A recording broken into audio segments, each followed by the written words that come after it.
So I've been hesitating to make this because I don't really know how to talk about it entirely, but I wanted to talk a little bit about chords and how to build chords. So from your scale, you get intervals, and it's one of the reasons why I say like, oh, do the scale, like count with the scale as you practice it.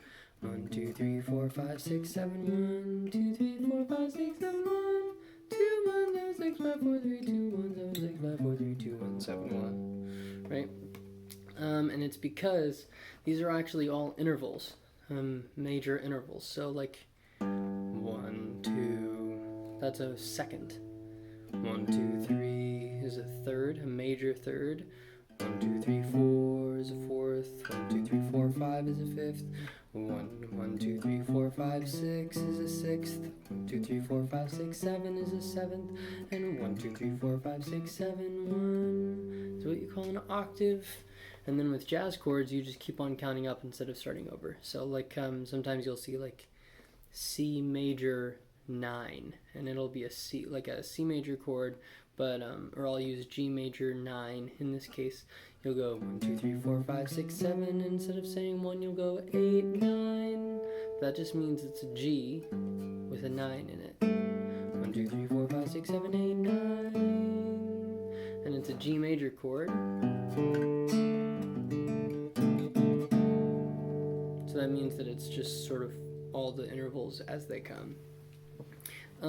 There are some important triads that you learn first. Triad just means it's a chord made of 3 notes.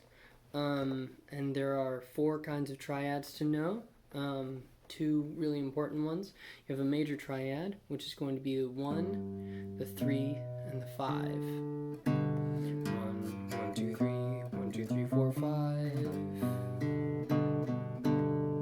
There's the minor triad, which is going to be the same thing, but you're going to flat the 3 1 fret. So instead of playing the 2nd fret on the A string, I'm playing the 1st fret. That's a G minor triad. The other 2, which are kind of bonus, are a diminished triad, which is a minor 3rd, and then a flat 5 as well. So 1, 2, 3, down a fret. 1, 2, 3, 4, 5, down a fret. That's called the diminished triad.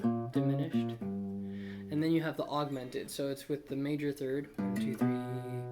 And then you're going to sharp the 5. 1, 2, 3, 4, 5. Or I do the open D there. 1, 2, 3, 4, 5. Up a fret. Ooh, spooky, spooky chord. And those are the places that you start.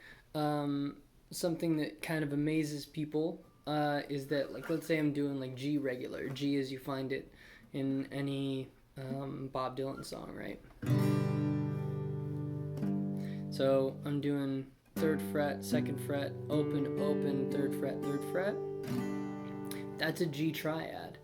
And it's just those notes repeated. So the G is the 1, the 3 is the B, and the 5 is the D.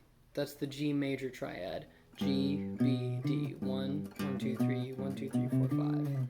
And this entire chord is just made up of G, B, and D. That's all that you're playing.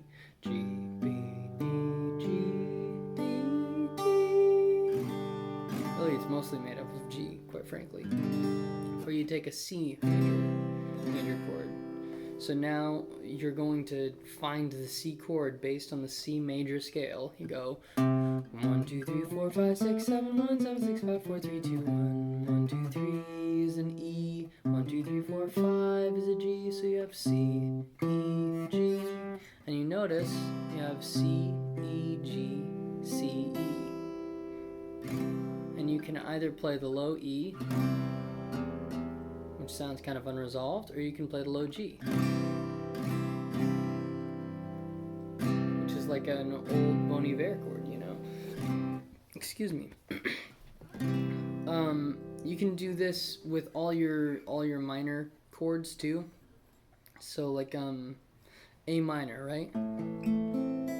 So in order to find an A minor chord, we have to go to the A major scale. Seems a little weird, but you're gonna go 1, 2, 3, 4, 5, 6, 7, 1, 7, 6, 5, 4, 3, 2, 1, and you're going to do the A, the 1, a flat 3, 1, 2, 3, which is a C, and then the 5th, 1, 2, 3, 4, 5, which is an E. So that cowboy chord A minor, nothing on the low E, 0, 2, 2, 1, 0. You've got an A, an E, an A, a C, which is that flat 3rd, and an E. It's an A minor triad. It's just that you're doubling a couple of the notes throughout. So play with this idea, you know, like take chords to songs that you already know and try to figure out what makes it that particular kind of chord. And by doing this, you can actually find some interesting new voicings. You know, if you have the finger strength to do this and then use your pinky to go down on the 3rd fret, you have an A minor over C, or like the C is in that chord, but you're playing exactly as you would an A minor, kind of a spooky C or something like that. So play with that, and then next time around, if people are interested, then I'll talk a little bit about 7th chords, and then I can really start getting into progressions and how to make different textures with altering your progressions. So stay safe.